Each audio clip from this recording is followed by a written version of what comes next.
Hey everyone, Mr. Happy here, and in this video I'm going to be doing a breakdown and walkthrough of P11's Pandemonium, Anabaseios, 11th Circle, Savage. Ugh. Now I have been doing this for the other encounters as well, and it's because I'm not really doing guides for this tier. It's just Final Fantasy 16 is right around the corner, and my head and energy are all kind of focused on that. But I do want to talk about these encounters. I want to talk about the prog experience, explain why certain things are done certain ways, and acknowledge either ways that have been improved already, or ways I think it could be improved if I haven't seen it done already. However, for this encounter, it's a little bit different because the 11th Circle is a lot like another encounter that we had, and I'm sure you've heard me or others say this a ton. It's a lot like E11, Eden's 11th encounter against Fatebreaker, where it's a few attacks with a few variations, and those largely define the entire encounter, minus like a few small hurdles that require you to both understand those basic mechanics, but also do them with some sort of stricter rule set in place. That's how the 11th Circle is, so within the first minute, you'll understand most of the fight, actually. It's pretty crazy to think that. So I guess without further ado, we should just jump right into it. These markers are nothing special. Again, we just kind of set them in these positions. One northwest, I'm more of a one northeast person, but you know what? I'm not the one who got to make that call, so it is what it is. I'm going to just jump ahead a little bit because there's like a minute tacked onto the start of this video right here. And the start of the fight, okay, crazy thing happens at the start of the fight. 2 autos, and then, wait for it, a Raidwide. This Raidwide hurts and it leaves behind a bleed. So one really important thing to note, and I think a lot of people may not be aware of this when they're just getting into raids and hearing about attacks that have damage over time effects after. The damage over time effect, how much it does per tick, is determined by the amount of damage reduction your team has when the attack goes out. While shields will outright block the damage, or you can heal the damage that comes after, the less damage mitigation that you have, whether it be reprisals, addles, shield sambas, whatever, the less of that you have, the harder each tick will hit. So it is very important whenever there are raid wides or tank busters that have dots that follow afterwards, that the mitigation, or in the case of the tanks, the swaps, are on point. Otherwise, you just die to that damage, or your healers need to just spam GCDs in order to keep up with it. That is still the case here with Eunomia, which we have a deploy low at the start, but we don't skimp on the mint. We still reprisal, we still addle, and I think we even still have expedience there, if I'm not mistaken. So just in normal AoE, you would honestly just deploy low, but because of the dot, we don't just deploy low. We make sure all that's taken care of. Now, the Tank Buster, you are not going to hear me say the name of the entire video. I understand that it's not the derogatory term, but do you think YouTube's algorithm that detects derogatory terms is going to hear me say that and not think that it's that?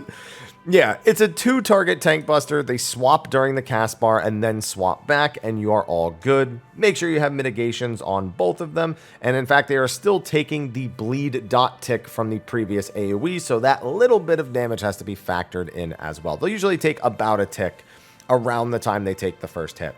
Now, the main mechanic of the fight are the overrulings. These are basically just the boss charges up an attack and then does something, and it has 2 variations. So Jury Overruling is going to fire a line AoE at every single player. However, the boss will either be dark or light. They'll be glowing dark or light in the center of the room or wherever they're placed. That changes what happens after the initial AoE goes off. So you're going to see, bam, charges at everyone.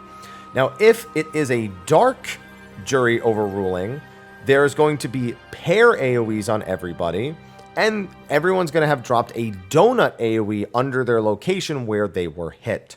So bear in mind that when I say dark has a pair, it's DPS and support pairs that need to group up and make sure that there's 4 groups of 2. That is going to be true for pretty much every dark mechanic that comes from the boss itself for the entirety of the fight. So that's something that always needs to be tracked. On the flip side, had it been light, and I'm sure I get light for this mechanic somewhere in the fight given the frequency of it being used, instead it is light party damage aimed at the healers, and it drops AoEs on top of the location every player was hit. So For the donuts here, and honestly, I'm going to say this now, the dark AoEs are harder than all of the light AoEs are the easiest ones across the entire fight, and all the dark ones are harder. The less dark AoEs you have, the easier the fight is, or the easier that individual pull will be. For this, we had it so that the supports just rotate clockwise onto the DPS. Because of those donut AoEs we drop, those are what they look like whenever we get hit by that dark jury overruling. We just need to make sure that we group up. I mean, we could also both run mid. There's actually enough space in the middle of the room that we could fit all 4 pairs. But then that's making 8 people run versus making 4 people run. So that's what we did. We just had the supports move over. Now, one option you do have, because healers moving means, you know, they either need to use instant casts or they need to stop their casting or whatever. If you want to pair your healers up with melees and then have the melees move on to them, that's fine. But in pickup groups, stuff like that is a little riskier to try to coordinate because pickup groups don't have that sort of intuitiveness to make that sort of adjustment a lot of the time, or at least not safely. So that was the safest thing that we landed on, and that's what you just see here. So bam, the donuts go off. This little AoE around us is the shared AoE between 2 players, and that's it. And now those shared AoEs, that's what's going to happen after every single dark mechanic that comes from the boss in particular. Now, we come back middle because we need to heal, we need to mitt. I mean, although with healing and mitt, it's so big nowadays that you really don't need to go back to the middle of the room. Now, Upheld Overruling is the other reason we went to the middle of the room. Again, this is either light or dark, but the entire mechanic changes depending on whether it's light or dark. If it is light, as you're seeing here, then it's going to be a shared AoE, I believe targeted on, I think it's just any non-tank. I think right now, actually it is on a tank right now, I think. I'm almost certain that it's tethered to BD there, who's our paladin. It could be the Dragoon that's right under him, I am. But either way, it's a split damage AoE, so everyone needs to stack in the middle of the room. If it's the dark Upheld Overruling, it's actually a tank buster with a knockback on anyone other than the main tank who is hit, or on the tethered tank that is hit. So for this, we're all going to stack middle, and then it's actually a point-blank AoE right after. Whereas with the dark one, it's the single tank buster hit followed by a donut AoE.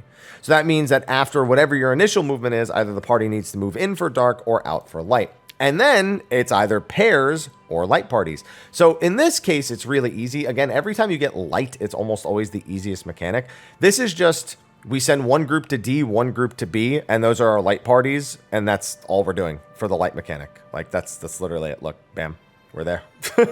And our markers also happen to be very close to like what a max melee range would be. So our melees can, you know, safely do this and not have to worry too much. If it was dark, we would have been about where I am right now and then going back into the boss and into our pairs. Again, you're always going to have that instance of damage that comes afterwards, whether it's light parties or pairs. And I apologize for saying that so many times this video. And then Divisive Overruling is literally just a line AoE through the center of the room. The boss will center themselves and face, I think, north almost every time. I think there is one time this doesn't go north. I think it gets targeted on a player. But here, north. So we just send Light Party 1 west, Light Party 2 east, and then it's one of 2 things. So if it's the light AoE, that's the initial one. And this is where it's most like Fatebreaker. If it's the light AoE, it will expand and hit a slightly bigger area after the initial hit. If it's a dark AoE, then where the boss initially is hit becomes safe. And then, same deal. You either need to be in light parties for light or in pairs for dark. Now, one very interesting piece of, I guess, advice that we noticed as we were progging, and I'm going to have to slow the video down. We're going to have to go frame by frame so you can see it very, very clearly. So we learned that if the boss is dead center and you put a sacred soil down, you can pretty much resolve every mechanic from the edge of a sacred soil, which makes it very easy to identify when you're too close, when you're too far, or when you're in just the right spot. So you'll see right here, the AoE comes out after the boss has centered himself. And look, we are just at the edge of the soil and it's safe. And this just ends up being true for pretty much all of the light mechanics. And then for the dark mechanics, whatever, it's still like a safe distance. Like if the tank is dead center with the tank buster for the previous mechanic and you're here, then you'll still avoid it. Although you might want to take a step back just to be safe. So that's a big thing we notice across all of the tier. A lot of mechanics happen safely at the new outer edge of like Soil and Asylum and Star, which is a little bit harder to tell, but it's just a fun little trick that worked for us, and it made positioning a lot easier to communicate for people. Now, those 3 mechanics make up about 75% of the fight. I'm not even kidding. I think it's about 75%, because now it's going to be remixes of ways those are used throughout most of the rest of the fight. There is one other thing here, though, in that of Styx. Now, Styx is a repeated hitting AoE that needs to be, the damage needs to be split between the entire party, defaults to targeting on healers, and every time the boss uses it, it will hit 1 additional time. This is actually the exact same shared AoE from Zodiark, from EX1. Fitting given who the boss is here, and same deal, it'll add 1 hit every single time that it is cast. So this one I think hits 5 times, so then the next time it's used, it'll be 6. So let's count. 1, 2, 3, 4, 5. Yeah, so that one's 5, the next one will be 6, then 7, and I think there's only 3 across the fight, so I think 7 is the maximum. It's either 7 or 8 is the maximum, one of the two. Those need mid. That even with all 8 people in the stack, that thing hits so hard. I couldn't believe how hard it hits. So you definitely want something planned. Macrocosmos is great when used there, just to absorb like 3 or 4 of the hits and then get popped so you can absorb the other ones. You usually want a reprisal or a feint or something. It hurts. So just don't disrespect it just because, oh, you know, party groups up and takes repeat damage. No big deal. No, it's a big deal. It hurts. It hurts a lot. Trust me.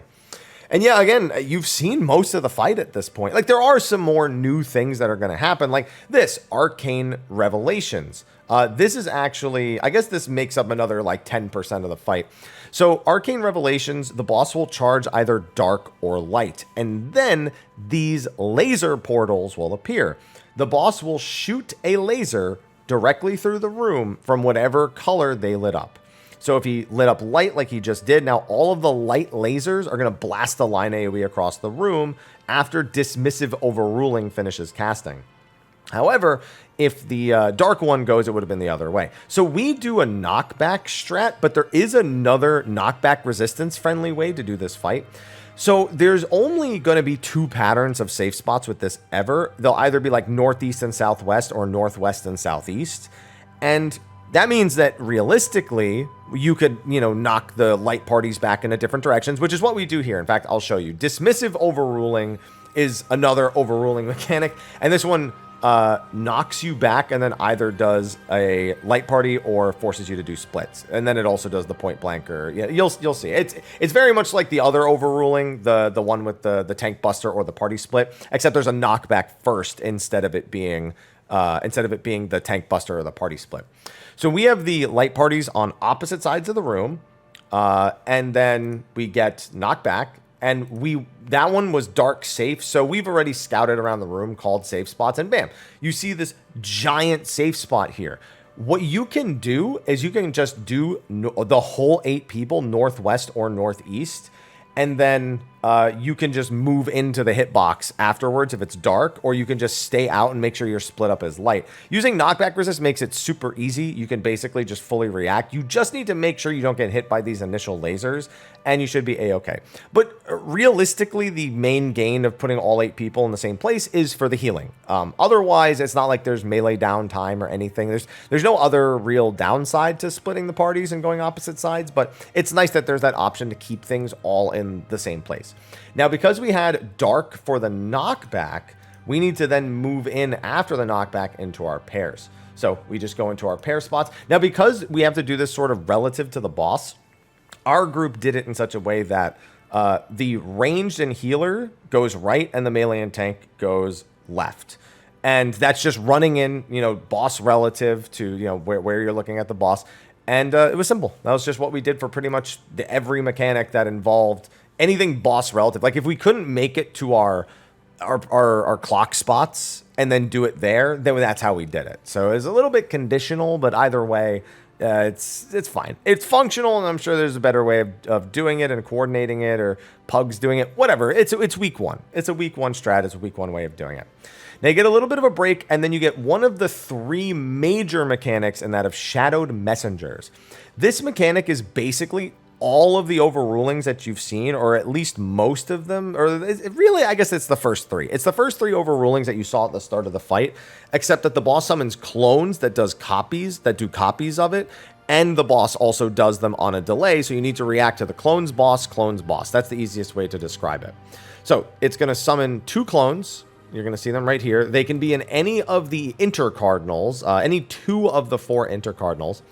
And then you have to look. So we split the parties up into light parties. Light party 1 north and light party 2 south is how we decided to do it. And then we look for the dark one. So this is actually divisive ruling that is casting. Not an overruling. This is just regular ruling. The overruling is the one that adds like the pairs at the end and whatnot. So that's the difference in cast here. But it's the giant line AoE that either expands or becomes becomes the safe spot. So because the dark one becomes a safe spot, we have to find the dark one and then rotate in that direction. So for example, the dark one's right next to us here at north, and it's counterclockwise from where we started. So the communication here would be counterclockwise rotation, because the party on the other side doesn't want to come all the way over here. It's much closer if they just go counterclockwise over about the same distance on the other side of the room. So you're going to see that. And I think a soil goes down here for information's sake. Do we get the soil?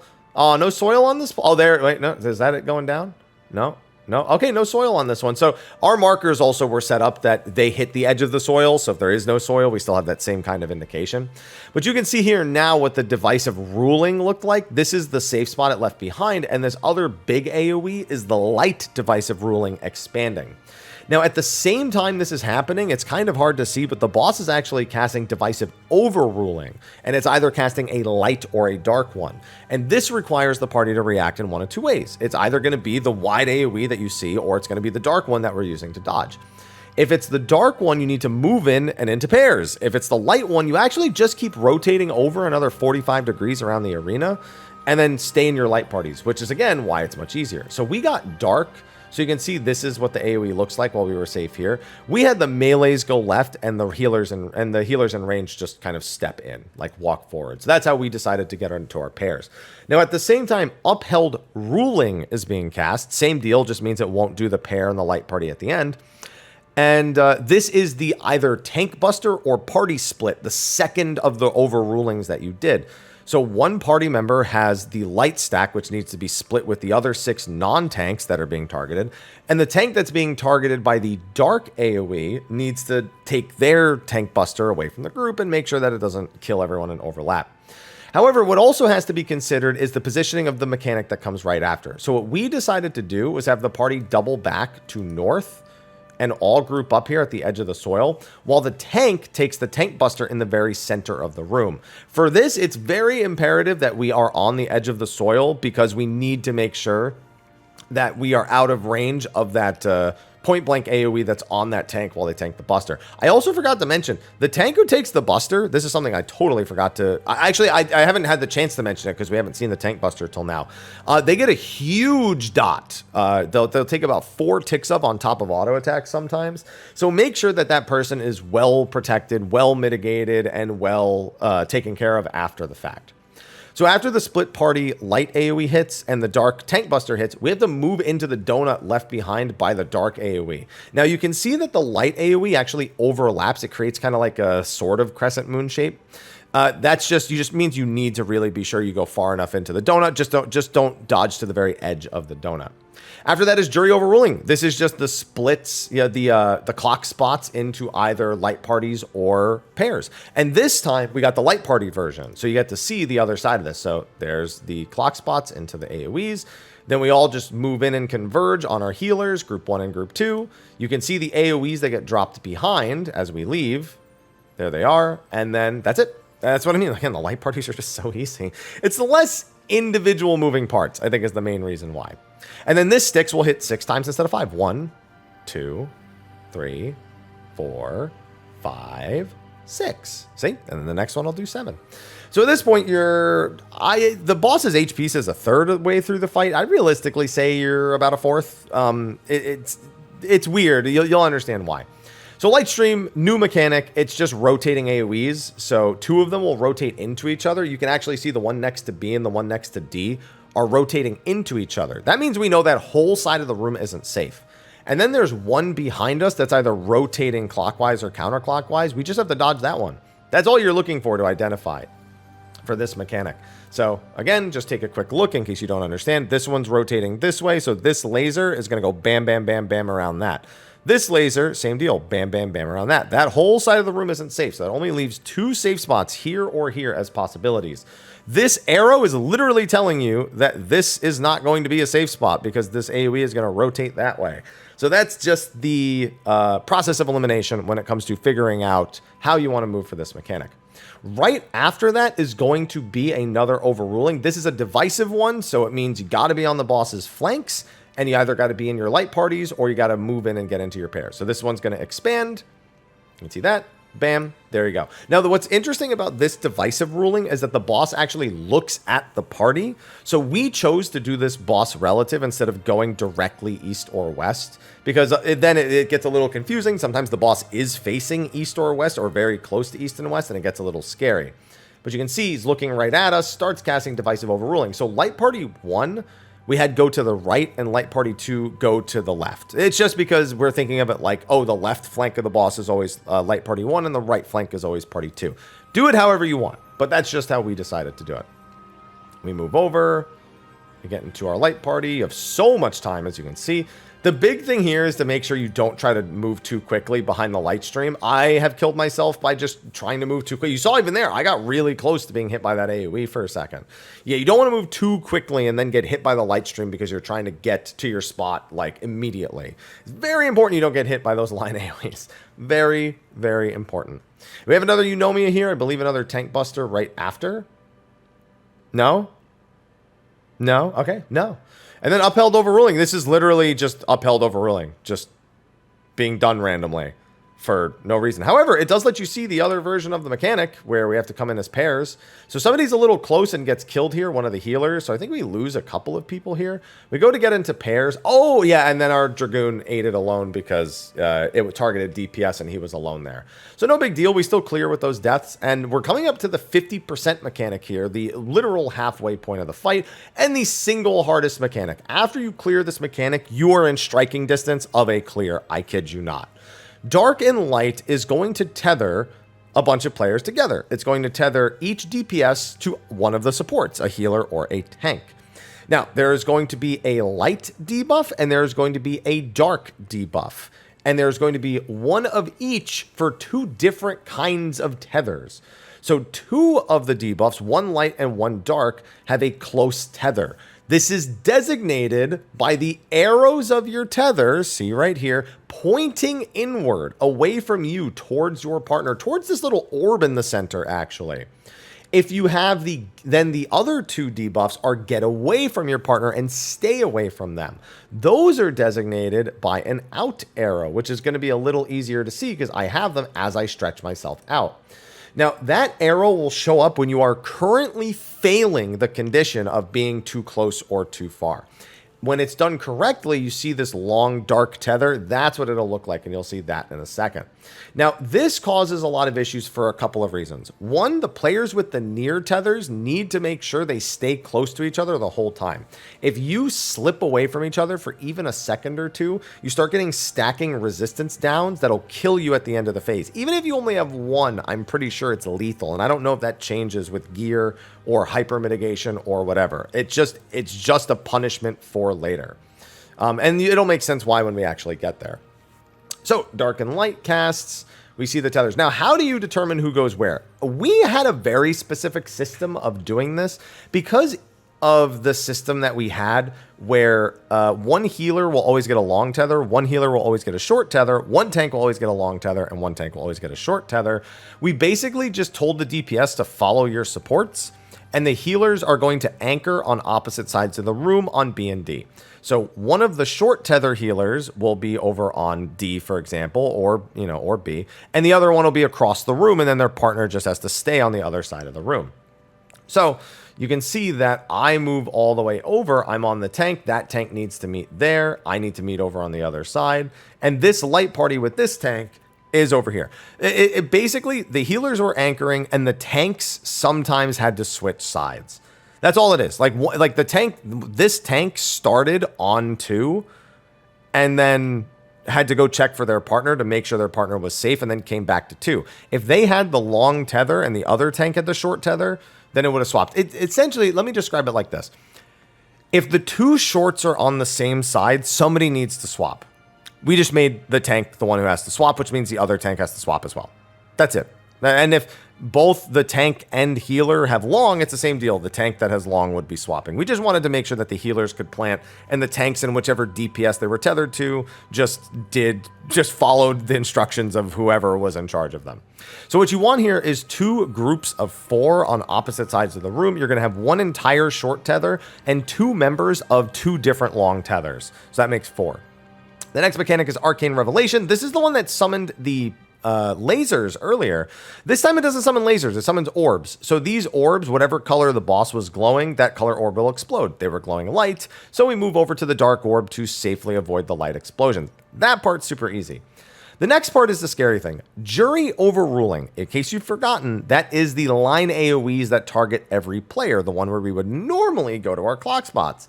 However, we have to do this while fulfilling the conditions of the shorts and the longs.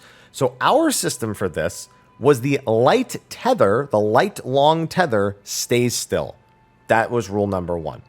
The dark tethers will rotate over clockwise 1 marker. The short tethers will go counterclockwise 1 marker and then take a step back to the wall. Now, this is the part where you will see some division between the way players want to do it. You can either put the 2 close players near the center of the room, and then that actually causes the AoEs to go a little bit wider, but that's not threatening because there's actually a giant safe spot over on their side of the room if they were to go counterclockwise. And then they would have to react to whatever the mechanic is naturally. However, we did in the back of the room. I don't remember why. I think it was just the first thing we landed on. Like, we realized we had both options and we said, let's try the back of the room, and it worked. So we just kept doing it. And that's really all there was to it. Now, the other thing is Jury Overruling is going to be light or dark. Now, remember, the long tethers need to make sure that they do not move into the boss hitbox too closely, or they will start ticking and killing each other, and then you'll die at the end of the phase. So our rule for light Jury Overruling was that on top of the spread positions that we made for all of the players, the light tether group on each side, which would be me and the person I'm tethered to, we need to take a step back to the wall in order to make room for the party to stack. So you'll see here, we all take the line AoEs. In fact, somebody actually got clipped because they were too close. They got clipped alone, it actually looks like. And then that lets me just move a little bit forward because I drop my AoE on the wall, and I can drop it right here, and it's perfectly fine. There are other ways you can do it, but this is just what we landed on first, and it worked perfectly fine. So you'll notice that now that DPS is dead, he actually has a debuff that is not doing so great for them. And also his partner is suffering tremendously right now. That debuff provides, I think it's called Light's Discord or Dark's Discord. And what happens with that is that that's what gives you the stacking debuff that at the end of the phase will kill you. And it's just when you fail the condition. A corpse is still tethered, but is not actually causing the condition to go off. So even if your partner is dead, you are not going to die. You're not going to get the stacking debuff. What will happen is if they're still dead at the end of the mechanic and still failing the condition, that you will then die at the end of the mechanic, because the end of the mechanic is checking to make sure that you stayed correct the entire time and that you were correct when the mechanic itself actually ended. So they got back up, and now it's fixed. There's no stacks. They're meeting their condition again. So as long as you can recover that, it's perfectly fine. But you're going to have to make sure the right healer actually resurrects them in this case, or it could go pear-shaped real quick.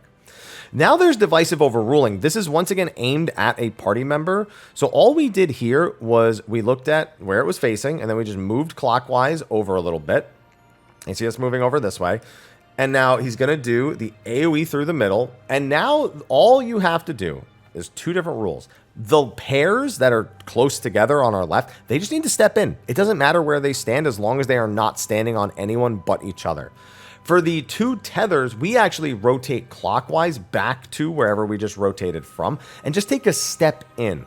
We cannot take a step forward or we're going to fail our tether. So rotating around the hitbox makes this much, much safer.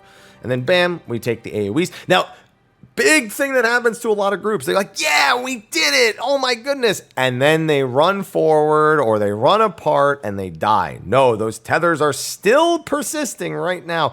So if you're in comms, feel free to throw a don't move yet call out or something like that.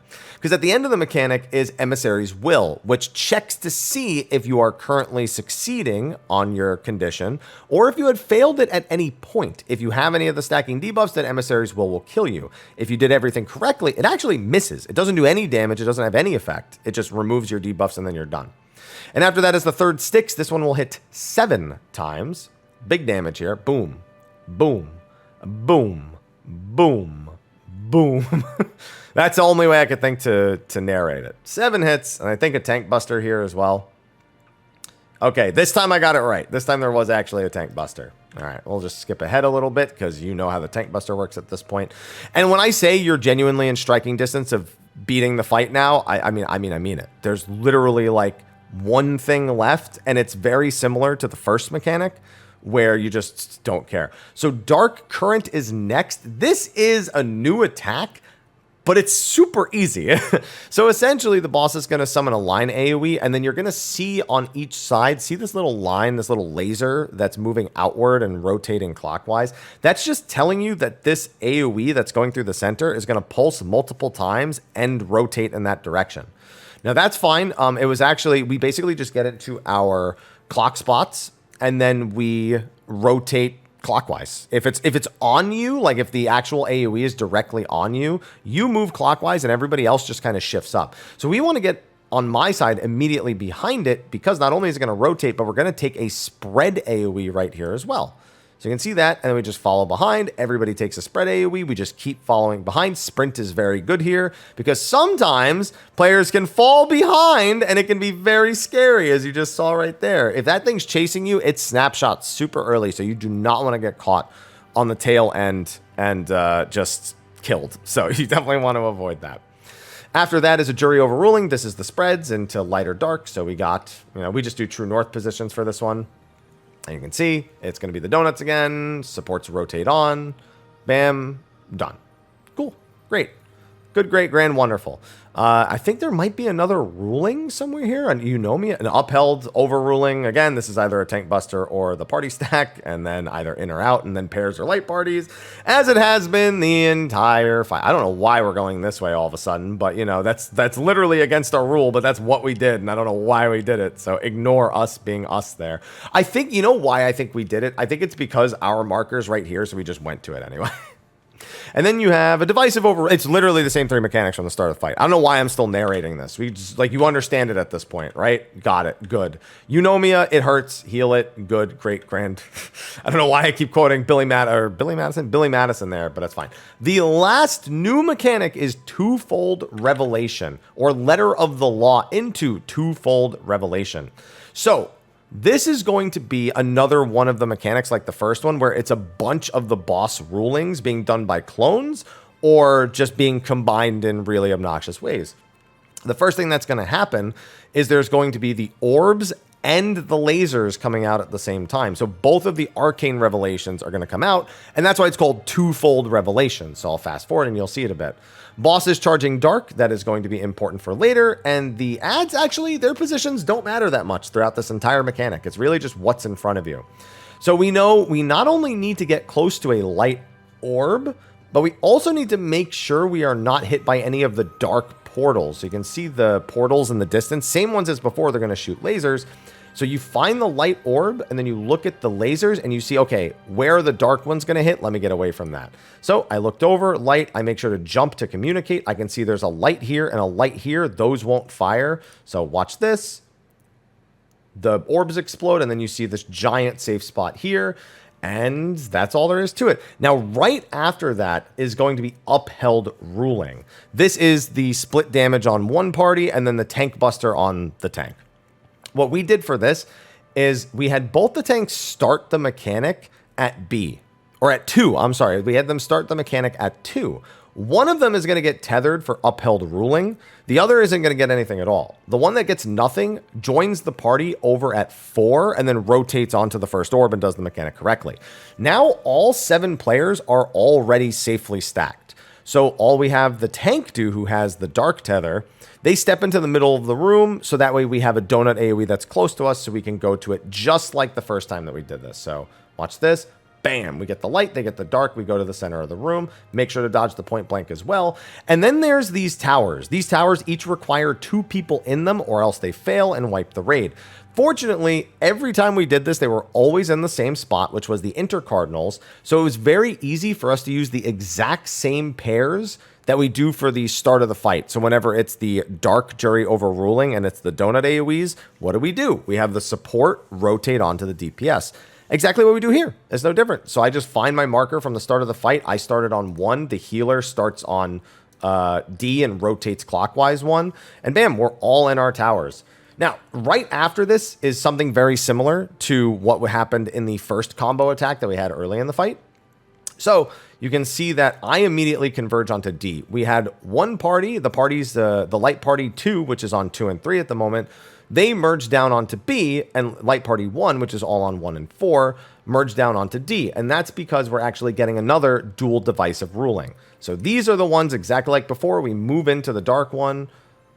The only difference is now the boss is doing dismissive, or is it dismissal? Yeah, dismissal overruling. This is the knockback into either light parties or pairs. So you have to either knockback resist or step forward and take the knockback, and then do light parties or pairs. We got light parties, super easy. And again, edge of the soil, super safe. Love to see it. And that's it. That's the last mechanic.